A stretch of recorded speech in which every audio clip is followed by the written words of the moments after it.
1080 중년TV 오늘의 사연입니다. 안녕하세요. 저는 50대 후반을 달리고 있는 남자입니다. 너무 가슴이 아프고 답답한 일이지만 함부로 말을 할 수 없는 일이라 글로나마 마음을 달래보려 합니다.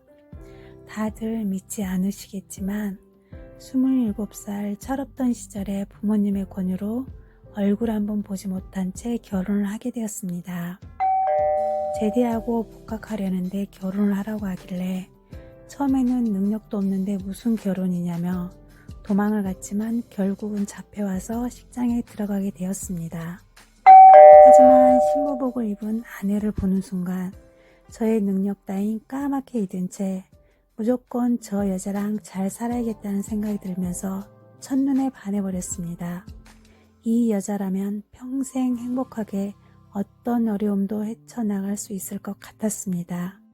그때 저의 아내 나이 갓 23살 3월의 봄이었습니다. 그렇게 시작한 결혼 생활은 생각보다 녹록지 않더군요. 일단 결혼을 하고 나니 학교를 다니면서도 부모님에게 손 벌리기가 힘들어지더군요. 어쩔 수 없이 아내가 회사를 다니면서 생활비며 학비를 충당하게 되었습니다. 그렇게 저는 아내의 헌신으로 대학을 졸업하고 취직을 하게 되었습니다. 하지만 제가 워낙 내성적인 성격이라 그런지 직장 생활을 적응을 잘 하지 못하겠더라고요. 그래서 자꾸 회사를 옮기게 되면서 급기야는 시골로 내려와서 개인 사업을 하게 되었습니다. 사업이래야 시골에서 하는 가게 수준이어서 먹고 살기도 빠듯하더군요. 급기야 아내는 또다시 아이들을 키우면서 할 수 있는 일을 찾다가 미용 기술을 배워 미용실을 차리게 되었습니다. 그렇게 아내가 미용실을 하게 되면서 형편은 풀렸고 집도 사고 가게도 차리고 생활의 안정을 찾게 되었습니다. 그 무렵 생활이 안정이 되면서 친구들의 모임에도 참석을 하게 되었습니다. 처음에는 부부 동반을 하다가 아이들이 생기면서 자연스럽게 가족 동반으로 바뀌면서 한 가족이나 다름없이 지내게 되었죠. 그렇게 자주 만나다 보니 서로 자기 남편들 흉도 보고 아내 흉도 보고 보면서 자연스레 친구들의 집안 사정까지 속속들이 알게 되었죠. 그리고 서로 마음 맞은 사람끼리 상담자 역할도 하면서 서로를 위로해주는 일도 많아졌습니다. 그 중에서도 유난히 아내와 마음이 잘 맞는 단짝이 있었습니다. 그래서 저도 자연스럽게 그 친구의 와이프와 자주 대화를 나누게 되었습니다. 그런데 그렇게 속사정을 이야기하면서 친하게 지내다 보니 어느 날 넘어서는 안 될 선까지 넘게 되고 말았습니다.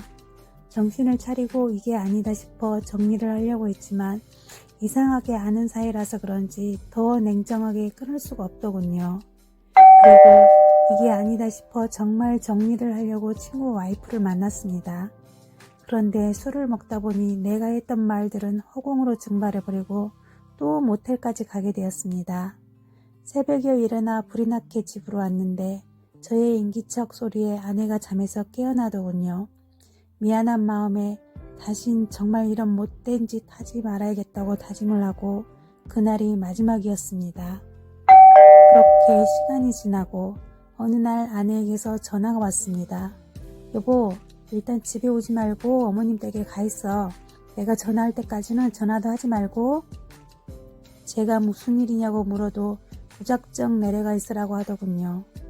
이유를 알아야 내려간다고 했더니 지금 그 친구가 미용실에 쫓아와서 당신을 죽여버린다고 난리니까 아무 말 하지 말고 어머님 댁에 가서 당분간 있으라는 것이었습니다. 덜컹 겁이 났습니다. 친구가 무서운 게 아니고 아내가 이 사실을 알았다는 것이 제일 무서웠고 또한 주위 사람들이 이 사실을 알게 되면 나를 뭐라고 할까?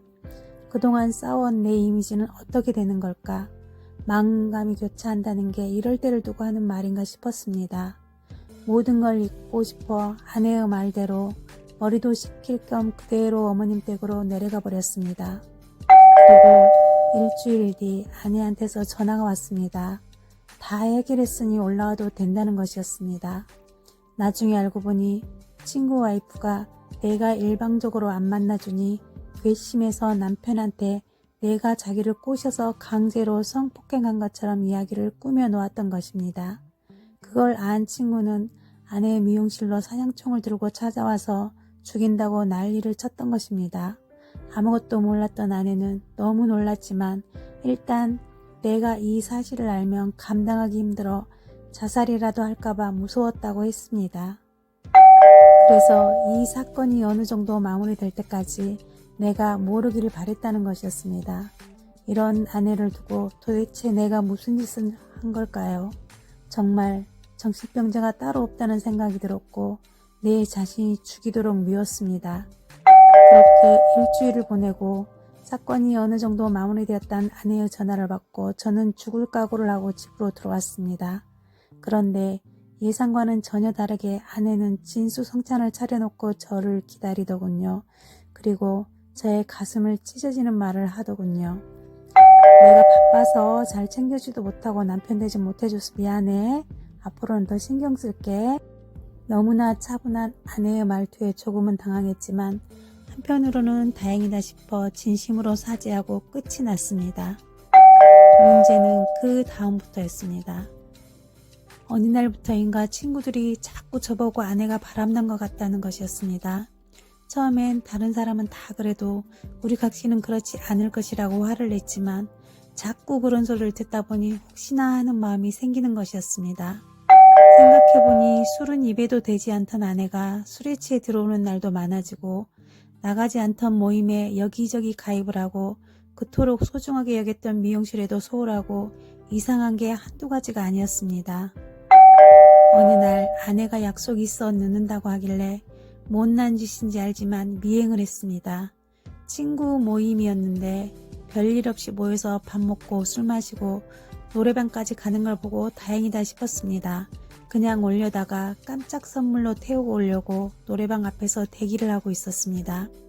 모임이 끝나고 다들 인사를 하고 헤어지더군요. 드디어 아내에게 가려고 차에서 내리려는 순간이었습니다. 제 친한 친구의 차가 아내 앞에 쓱 멈추더군요. 그러자 아내가 한 채의 망설임도 없이 친구의 차에 올라타는 것이었습니다. 순간 당황했지만 혹시나 싶어 뒤를 밟았습니다. 그런데 정말 상상할 수 없는 일이 벌어지고 말았습니다. 친구의 차가 한참을 달려 도착한 곳은 외곽의 한 모텔이었습니다. 온몸에 힘이 풀리고 참을 수 없는 분노가 끌어올랐습니다. 차에서 내려 두 년놈들 뒷목덜미로 후려 갈기고 싶었습니다. 하지만 그럴 수 없었습니다. 그렇게 되면 친구도 아내도 다 내 곁을 떠나고 나만 바보가 될 것 같았습니다. 일단 마음의 정리를 하고 행동을 해야 할 것 같았습니다. 그렇게 친구와 아내가 그 모텔에서 미래를 즐기고 빠져나갔지만 나는 그 모텔 앞 차 안에서 움직일 힘조차 없어 밤을 꼬박 새웠습니다. 며칠 지나가는 말로 제가 아내한테 물었습니다. 여보, 아는 지인이 친한 친구 아내랑 바람난 걸 알게 됐는데 어떻게 할지를 몰라 고민이라네. 그러자 아내의 얼굴빛이 살짝 변하더니 이내 평정을 찾고 말하더군요. 그러자 남편한테 들키면 같이 안 살 걸 작정하고 한 것 같은데? 아니면 왜 하필 남편 친구겠어? 남편이 뭔가 잘못해 복수하려는 거 아닐까? 순간 저는 아무 말도 할 수 없었습니다. 아내는 저를 용서한 게 아니었던 것입니다. 그 일이 있는 후로 정말 용서받기에 아내만 알고 살았고 용서받았고 잊어버렸다고 생각했는데 그게 아니었나 봅니다. 그날 이후 지금까지 저는 지옥에서 살고 있습니다. 내가 안다는 걸 어느 정도 눈치챈 아내는 나를 대하는 게 시베리아 불판처럼 찬바람이 쌩쌩 불고 집안일도 별로 신경을 쓰지 않는 것 같습니다. 그냥 까발리려면 해봐라, 이혼하면 그만이지 라고 마음을 굳힌 것 같습니다. 비록 제가 정신이 나가 한 번의 잘못을 저질렀지만 저는 아직도 이 식장에서 아내의 첫 모습을 잊을 수가 없습니다. 평생 함께하고픈 여자라는 생각, 마치 미리부터 내 여자로 정해진 것 같은 운명 같은 여자, 그런 아내가 제 곁을 떠날 생각을 하고 있습니다. 저는 아내가 없으면 아무것도 할 수가 없을 것 같은데 그렇다고 같이 살려고 계속 친구와의 관계를 허용할 수도 없고 도대체 어떻게 이 지옥에서 벗어나야 하는 걸까요? 아내도 친구도 모르게 이 불륜을 끝낼 수 있게 하는 방법은 없는 걸까요? 잠 못 드는 긴 밤에 긴 고민 남겨봅니다. 긴 글 읽어주셔서 감사합니다. 여기까지 7080 중년TV였습니다. 행복한 가정을 위해 오늘도 고생하시는 모든 중년님들 응원하면서 저는 다음 영상에서 뵙겠습니다. 감사합니다.